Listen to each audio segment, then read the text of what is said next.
Welcome students in my class of mathematics.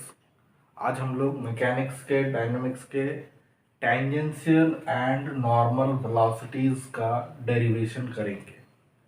Tangential velocity मतलब velocity along the tangent, normal velocity velocity along perpendicular to the tangent. तो इसका derivation के लिए क्या करना है, ये ऑफ अ मूविंग पार्टिकल है, पार्टिकल जो मूव कर रहा है उसके लिए है। तो इसके लिए देखिए, let A be the initial position of a moving particle. Let A be the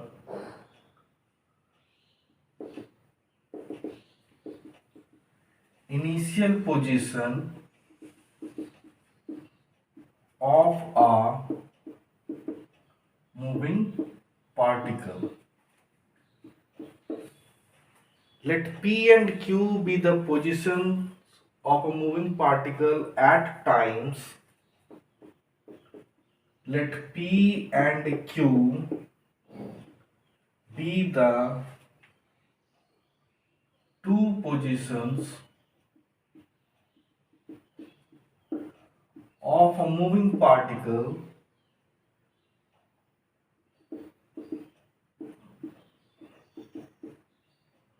at times t and t plus del t। इसी में लिख देते हैं t and t plus del t respectively, so that arc AP equal to S and arc AQ equal to S plus del S.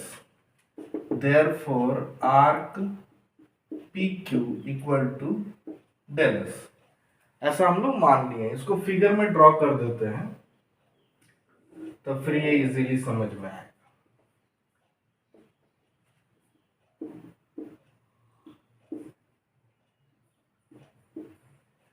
ये एक moving particle है जो इस तरह से मूव कर रहा है।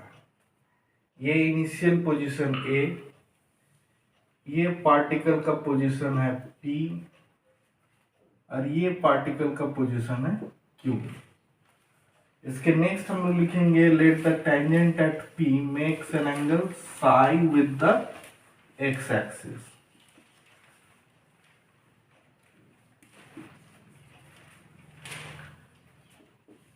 Let the tangent at P makes an angle psi with x axis।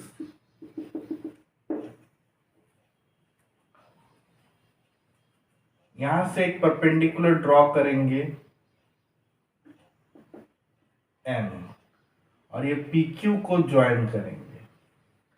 तो ये S हो गया arc PQ, arc AP equal to S, arc PQ equal to del S, और इस एंगल को हम लोग लिखेंगे alpha. Let Q1 be perpendicular to the tangent at P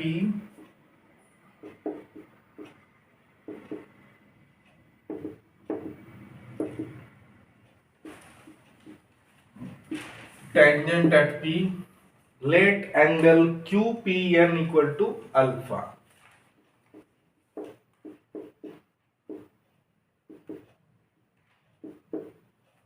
इसका मतलब the particle has moved from P to Q in time del t।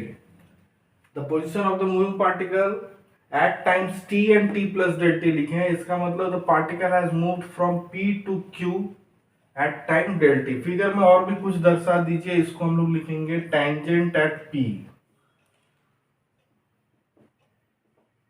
और ये टेंजेंट पर जो परपेंडिकुलर रहा उसको हम लोग लिखेंगे नॉर्मल एट P। हमें वेलोसिटी अलोंग द टेंजेंट चाहिए and velocity along the normal चाहिए, ये दो चीज हमें चाहिए। तो the particle has moved from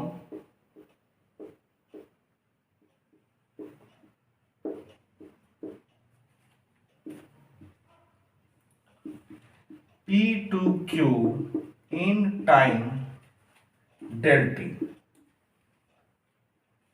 अब लिखेंगे, अब जैसे हम लोगों को velocity along the tangent and velocity along the normal, इसका मतलब displacement per unit time along the tangent and displacement per unit time along the normal चाहिए। तो displacement in time del T along the tangent at P,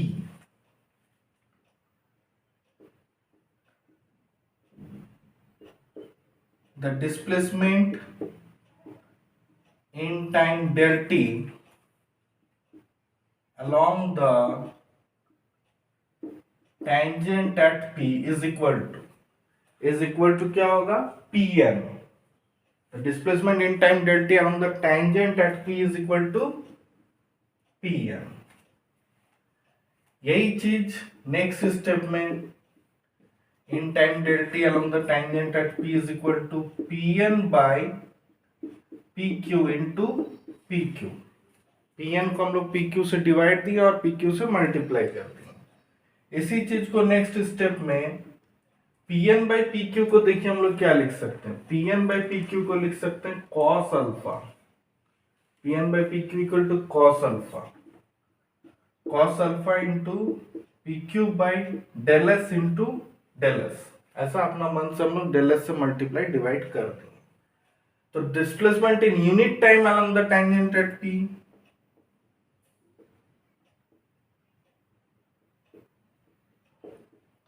displacement in unit time along the tangent at P, unit time मतलब ये del T से divide हो जाएगा, cos alpha pq by del s into del s by del t। Displacement in unit time को ही हम लोग क्या कहेंगे, average velocity, implies the average velocity at any point from p to q along the tangent at p।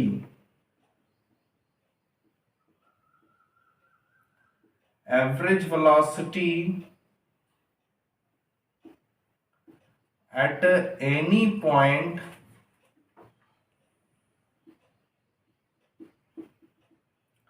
from P to Q along the tangent is equal to this cos alpha PQ by del S del t। इसी को अब the velocity at P along the tangent क्या होगा, implies the velocity at P along the tangent।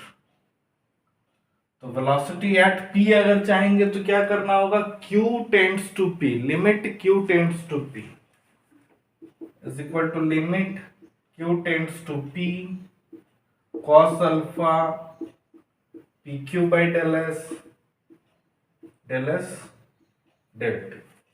अब यहाँ पे देखिए Q अगर P पे आ गया तो फिर हम लोगों को क्या क्या चीज मिल रहा है, Q अगर P पे आ गया तो अल्फा चल जाएगा जीरो पे, Q अगर P पे आ जाएगा तो यहाँ पे एंगल फॉर्म नहीं होगा, अल्फा जीरो पे। Q अगर P पे आ गया तो फिर मेरा डेल टी भी चल जाएगा जीरो पे। तो इसको लिखेंगे limit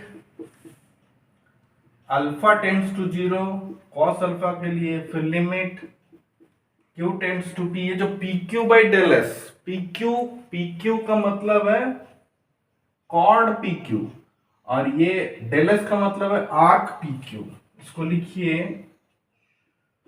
cord PQ by arc PQ। फिर यहाँ पे limit del T tends to zero del S del T.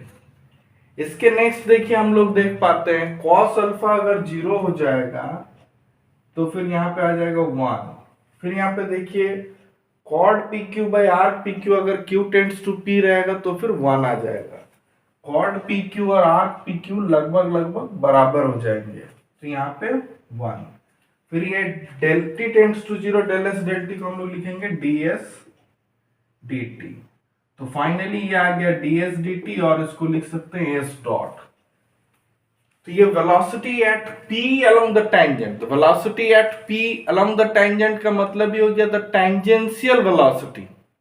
तो tangential velocity at p is equal to s dot implies tangential velocity at p is equal to ds dt is equal to s dot. इसको ds dt भी लिख सकते हैं, इसको s dot भी लिख सकते हैं। ये आ गया हम लोगों के पास टेंजेंशियल वेलोसिटी। इसी तरह हमको चाहिए नॉर्मल वेलोसिटी। तो नॉर्मल वेलोसिटी के लिए क्या करना होगा, velocity along the perpendicular to the tangent, velocity along the perpendicular to the tangent. तो आप देखिए the displacement in time along the perpendicular to the tangent, यहाँ पे perpendicular लिखेंगे। the displacement in time del t along perpendicular, इस पर ध्यान दीजिए, perpendicular to the tangent at p is equal to perpendicular to the tangent at p के along velocity displacement क्या हो गया, qm। ये pn के जगह पे qm। वही डिस्प्लेसमेंट इन यूनिट टाइम ये परपेंडिकुलर ही रहा, तो यहां पे हम लोग लिखेंगे qn by pq into pq। Next step में अगर हम लोग देखते हैं qn by pq हम लोगों को क्या मिला इस ट्राइंगल में, इस ट्राइंगल में qn by pq अगर करते हैं तो फिर ये आ जाएगा साइन अल्फा। तो फिर यहां पे लिखेंगे साइन अल्फा। फिर the displacement in unit time along the, यहाँ पे perpendicular to the tangent at p, यहाँ पे सिर्फ साइन अल्फा, बाकी जो है वही रहा, सिर्फ साइन कॉस अल्फा जो है वो साइन अल्फा हो रहा। The average velocity at any point from p to q along the tangent के जगह along the perpendicular to the tangent, is equal to यहाँ पे फिर साइन अल्फा। इसके next the velocity at p along the perpendicular to tangent,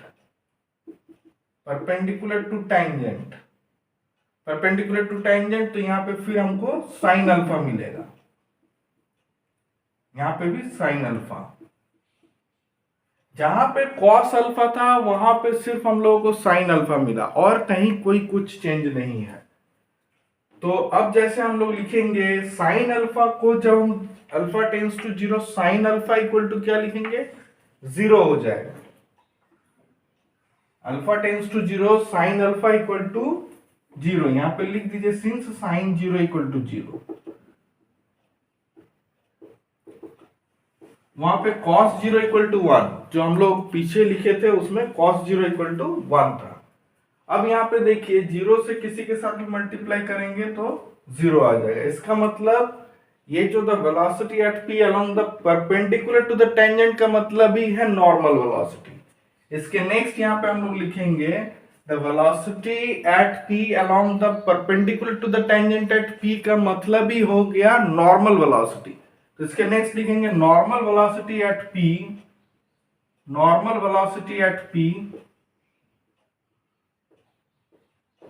is equal to zero, normal velocity at p equal to zero. तो हम लोगों को यहाँ पे tangential velocity at p equal to s dot, यहीं पे हम लोग ये वाला वेलोसिटी भी लिख दे रहे हैं, normal velocity at p is equal to zero. हम लोगों को ये दो चीज पता चला, टेंजेंशियल वेलोसिटी हो गया s dot and normal velocity हो गया zero. Velocity along the tangent and velocity along the normal. Tangential velocity जो मिला ये हम लोगों को मिला s dot equal to ds dt, और normal velocity at p, normal velocity at p, tangential velocity is equal to s dot,